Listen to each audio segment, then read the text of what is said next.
code among wolves. Honor the hierarchy. Maintain order. Obey the rules. But this is the story of a rebel. In Yellowstone National Park, a wolf like no other appears on the scene. A free spirit who plays by his own rules. Over the course of his life, he changes the fortunes of Yellowstone's most iconic pack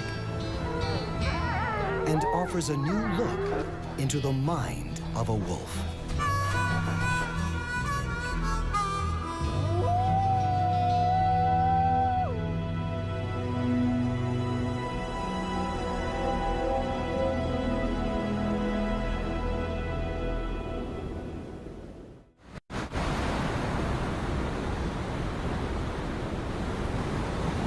On a windswept plateau, a young wolf battles for survival.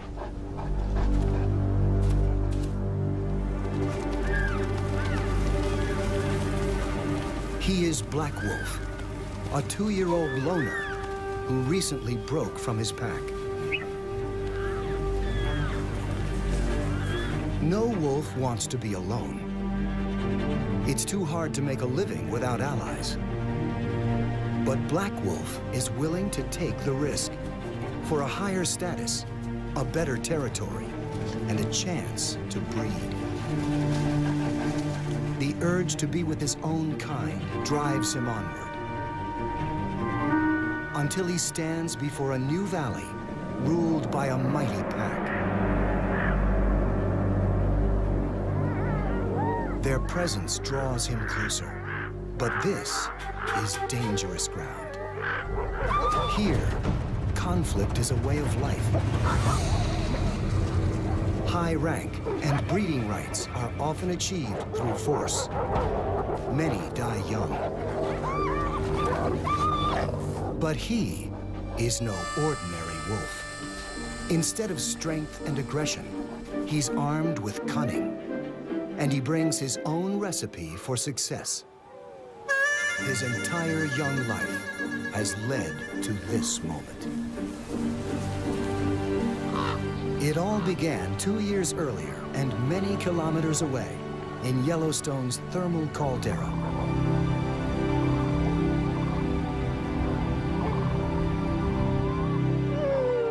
Little is known of Black Wolf's early life. Knowledge of other Yellowstone wolves can paint a broad picture. Like all wolves, he was born within a family unit, a pack. In this pack, a white female is the reigning matriarch. Her daughter is a subordinate and Black Wolf's mother. At 2 months, the youngsters enjoy a pampered life.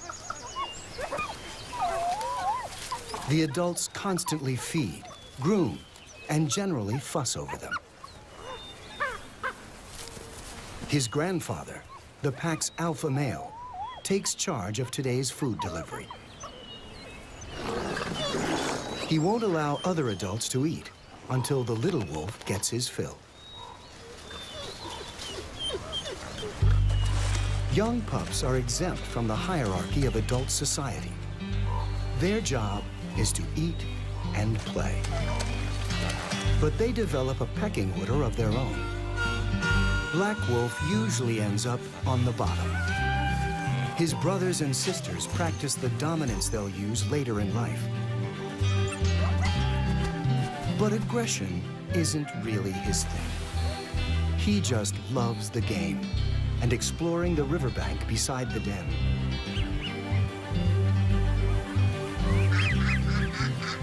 Right now, this is his entire world.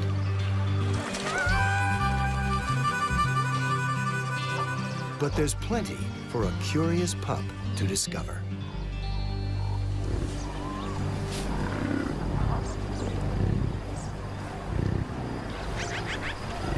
Beyond the safety of the den, Yellowstone is a more dangerous place.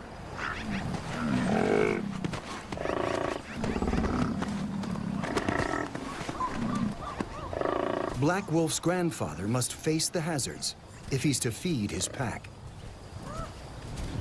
Wolves are hunters, but when he finds an elk carcass, he turns scavenger.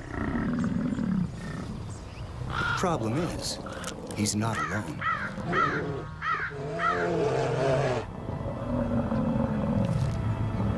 The ready meal attracts a mother grizzly bear. The wolf protests, but there's little he can do against 130 kilos of muscle and thick hide. But even a bear must be careful. The smell of blood seems to drive bison into a defensive display. They turn their aggression on both predators.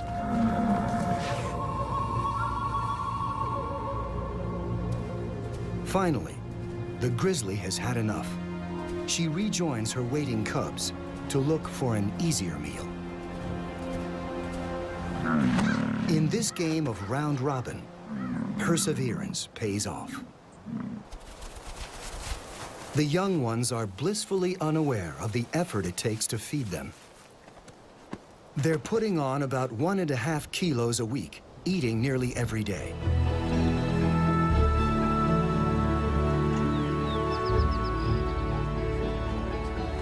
By mid-October, Black Wolf tops 20 kilograms. He and his brothers and sisters are nearly full-grown and able to keep pace with the adults. Now he can begin a critical stage in his education. His first lesson in hunting.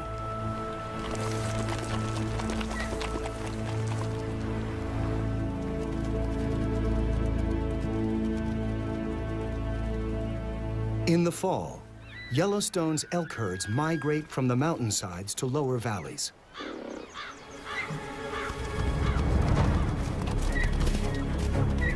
The wolves know where to find them. The alpha male leads the charge, and the other adults synchronize their attack. A few steps behind, the youngsters watch and learn.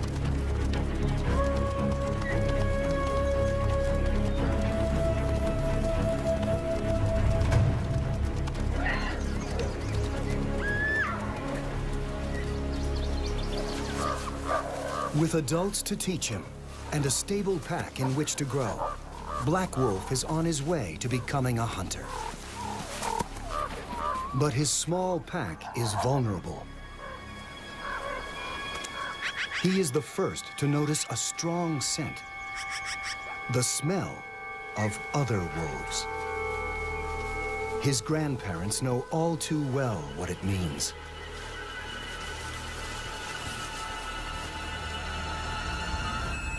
Invaders. A rival clan from the south has slipped into their territory. They're a large pack of tough bison hunters, and they're looking to grab this land by intimidation or by force.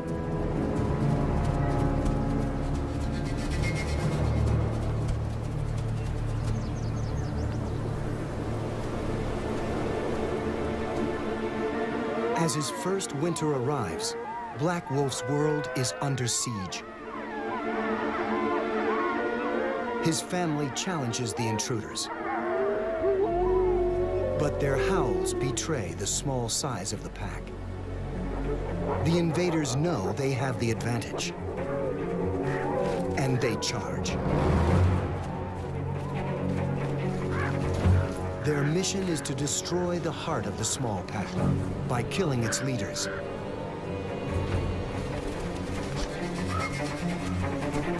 Black Wolf's grandfather, the alpha male, is their first target.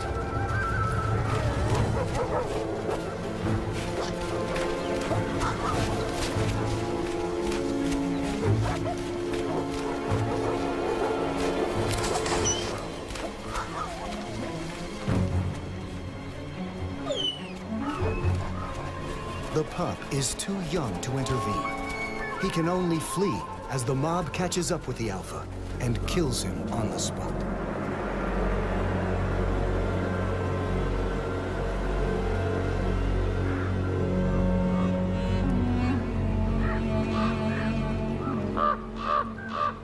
The family's one hope is escape. Black Wolf's mother gathers the young ones and leads them over a ridge to safety.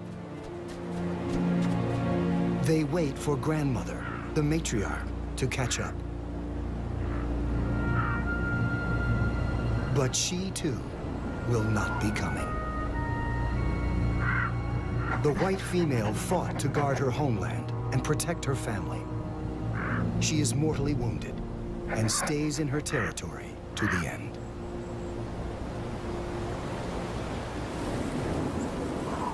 Black Wolf, his mother, and 3 siblings are cut adrift. They have lost their leaders, providers, and teachers.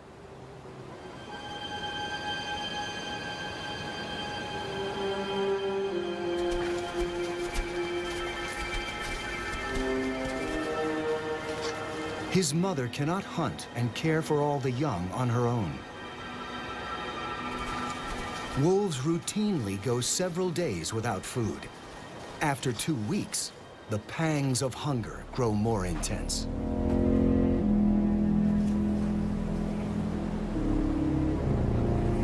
There is prey in this new territory. Black Wolf has never hunted before.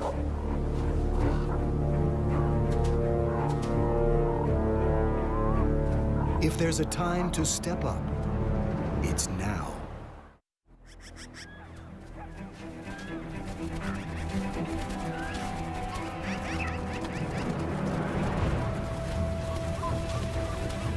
Black Wolf draws on his powerful instinct for the chase. He tries to tap into what he's learned.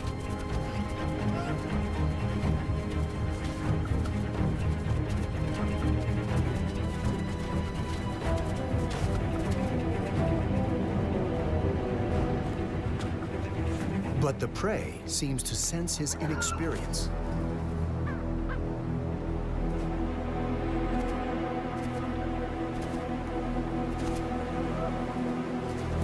He can't put the pieces together, and his hunger only grows.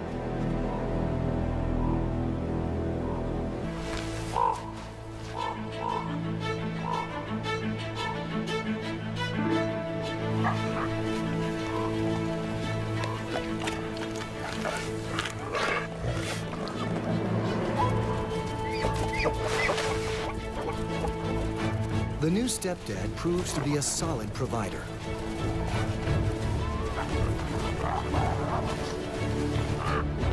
The pack is safe from starvation.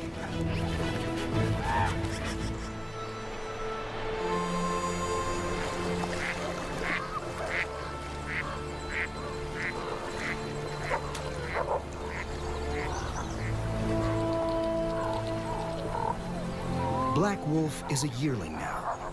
It's time to share the burden of bringing food for the family.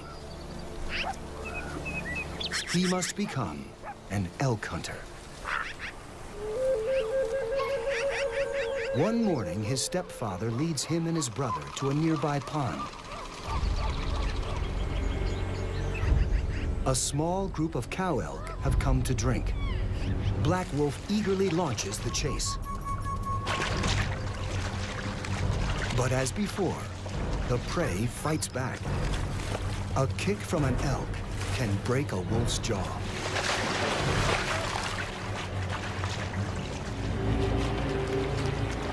But now, his stepfather is by his side. The yearling rallies, and together they charge back. Where one wolf fails, 2 succeed.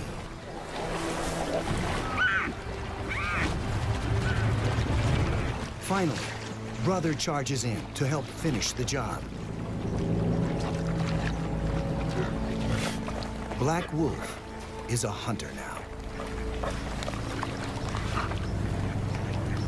Yet, in the moment of triumph, this successful partnership is about to be broken. At the end of his second year, he feels an irresistible calling. The urge to mate pulls him away from his family. To answer the call, he must leave. He begins to wander to the edges of his home territory for days, then weeks, until one day, he doesn't turn back.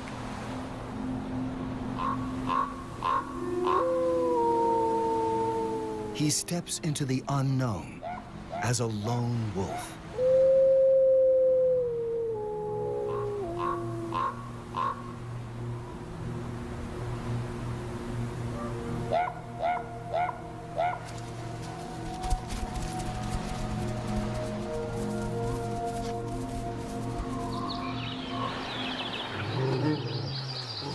Most young males choose to disperse like this, but it's tough going. Food is harder to catch and keep. Large prey is too formidable. He needs to think smaller,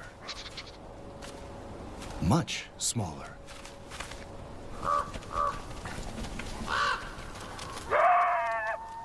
Thieves dog his every step.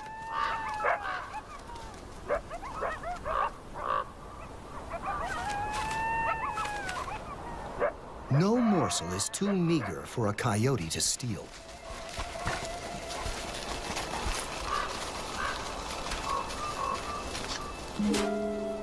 But they underestimate his determination.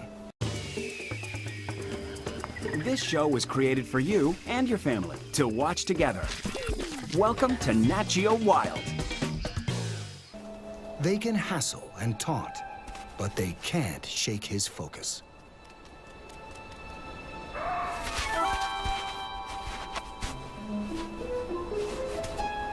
Black Wolf gets his rodent. But the coyotes get the last word.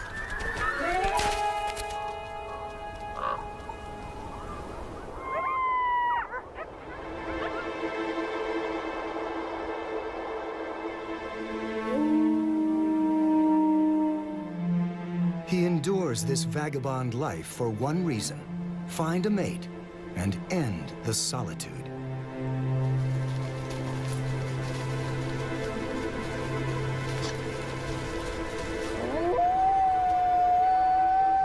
Black Wolf calls out and listens for a reply. There's something in the distance, a sound, but not a wolf. Something strange and frightening and getting closer.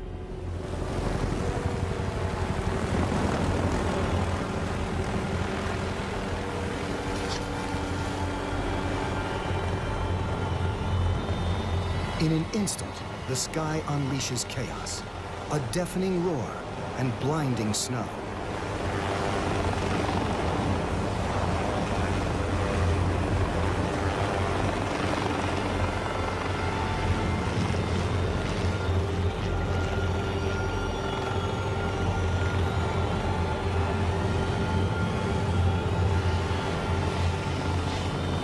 Then, a sharp sting, and he slips into darkness.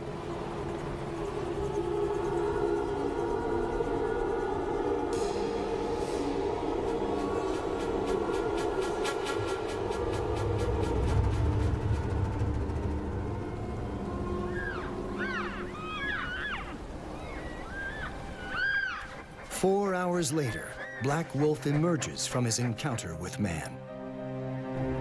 He is now a tagged and collared animal, Yellowstone wolf number 302. Like so many of his fellow wolves, he will be monitored by humans. Now, his movements and behavior will be well documented.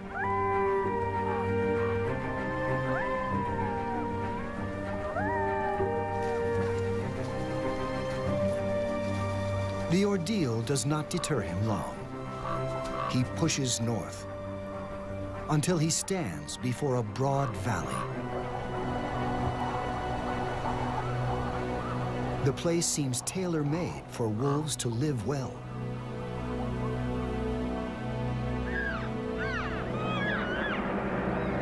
And they do. One of Yellowstone's largest wolf packs rules this valley. The Druid Peak Pack, 17 wolves strong. He's an outsider here, an enemy. Strolling into their territory is asking to be attacked.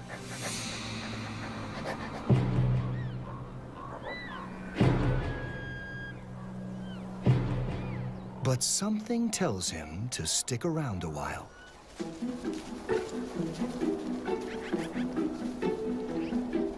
A pretty face can have that effect. She's one of the young Druid females, and her demeanor seems friendly.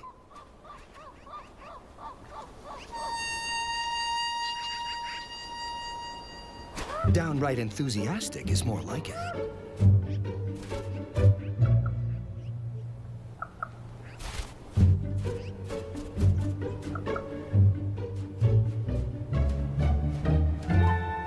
For him, it's a tug of war between attraction and fear. There's good reason to be wary.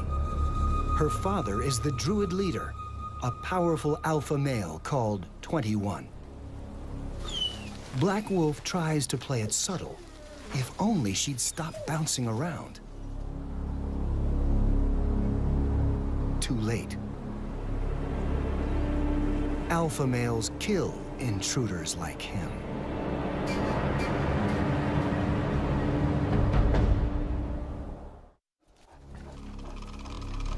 This is a life or death decision. Black Wolf must either run for his life or turn and face his attacker in a head-on challenge.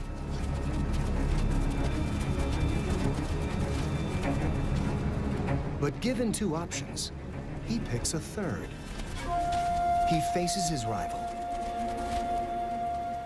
then immediately surrenders.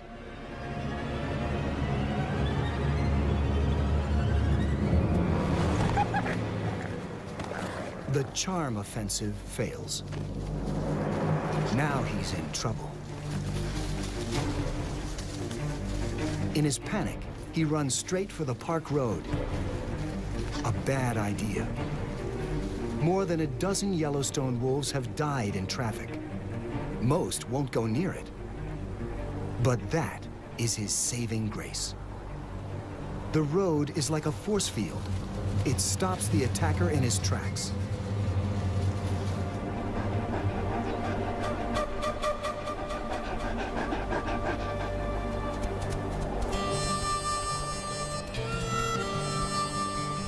Black Wolf is safe for the moment, so he decides to hang around a while.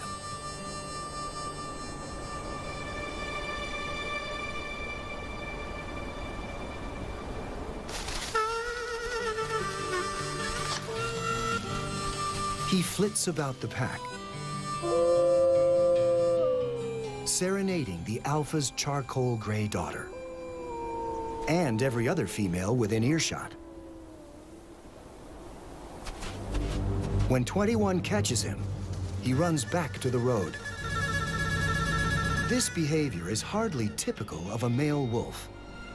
Challengers like him usually fight for dominance or move on. But there's a method to Black Wolf's madness that could indicate a clever breeding strategy.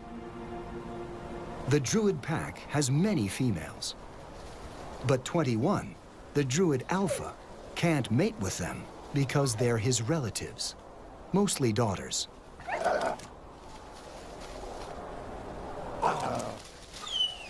That's not to say he doesn't try once in a while, but when he does, he gets an earful.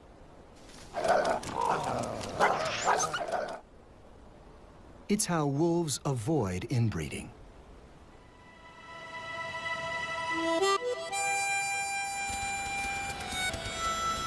So when a dark, handsome, and very available stranger shows up, what's a young wolf to do? For the rest of 2003, Black Wolf blossoms into his new role as Casanova.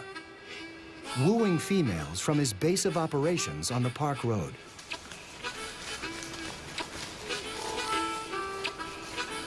The charcoal female especially finds him irresistible. Pretty soon, she's spending more time with him and less with her father's pack. Typically, a couple like this forms a pair bond and starts its own pack. But it turns out Black Wolf is not a one-woman guy. He seems content to stay right where he is, cavorting with multiple druid females and mating with them on the sly, but bonding with none.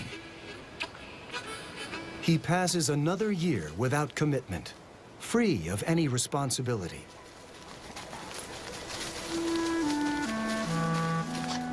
Eventually, such behavior has consequences. In 2003, Black Wolf becomes a father. On spring days, when the coast is clear, he sneaks into the druid den to visit his pups. He's pulling off a unique balancing act. He's not a pack member, but he's not really an outsider either.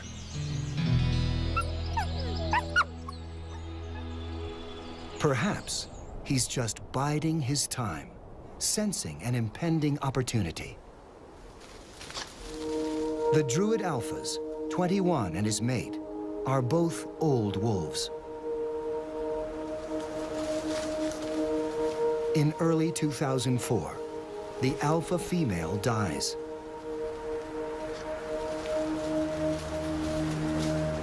A few months later, 21 himself climbs a high ridgeline and disappears.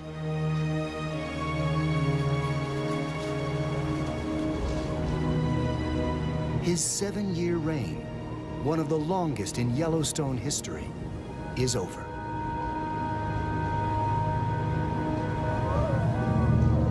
The loss leaves the druids reeling and desperate for a leader.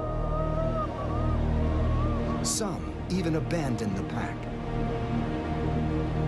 This could finally be Black Wolf's moment. But not so fast. A new candidate saunters into the valley. Another dark stranger, and he intends to rule the druid pack himself. The newcomer to the valley is no stranger. He's actually Black Wolf's younger brother, a male called 480.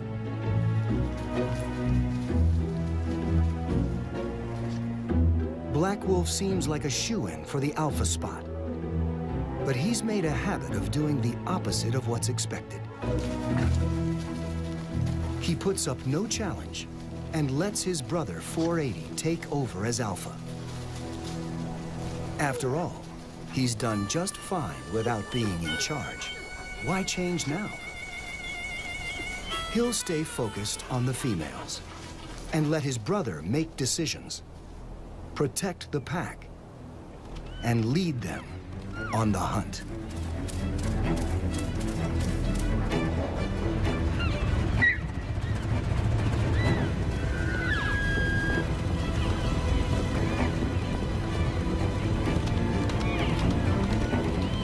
With 480 in charge, the Druid Peak pack begins to recover.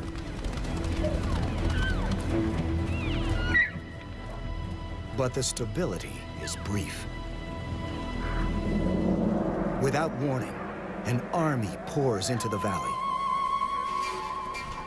A surprise attack. A new enemy from the north has been steadily growing in numbers. Now, it's one of Yellowstone's biggest and most aggressive packs. They want to expand their territory by conquering the Druids.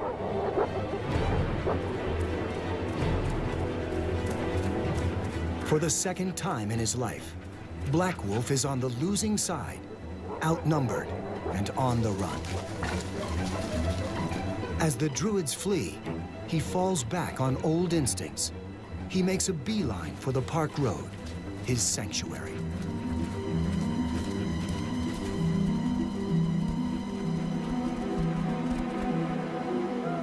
Behind him, the victorious northern pack celebrates its conquest. The Valley of the Druids is theirs.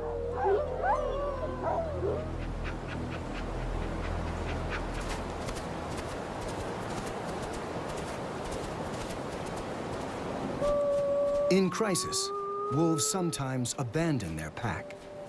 A fresh start could be waiting for Black Wolf just over the next hill.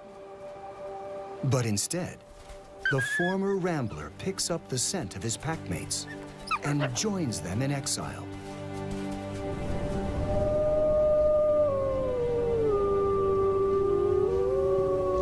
It is a bleak time. Disease sweeps through Yellowstone. In 2005, no druid pups survive. Under the strain, the pack fragments. The once mighty druid clan dwindles to just 4 wolves. Black Wolf, the Alpha 480, and 2 females. Together, the 4 wolves survive. And above all, a female wolf with 2 young companions. With 7 youngsters hanging around, the 2 adults court and forge a pair bond. Almost by default, Black Wolf becomes the alpha male of his own pack at last.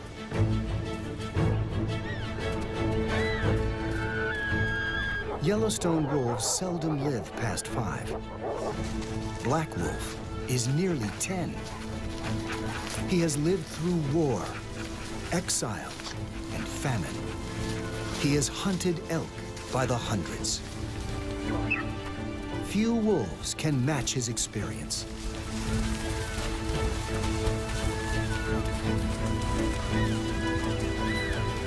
The younger ones may be faster and better at the chase. The old wolf arrives late to the scene, but he still has the muscle to deal a finishing blow to a bull elk.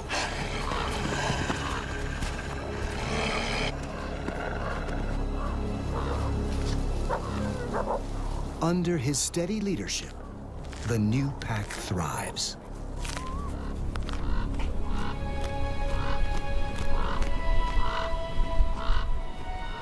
After years shirking responsibility and breaking rules, Black Wolf now keeps order within his pack. And after years as an opportunist who perfected the art of mating on the sly, now he enforces his sole right to breed. It has been a long journey from renegade to alpha.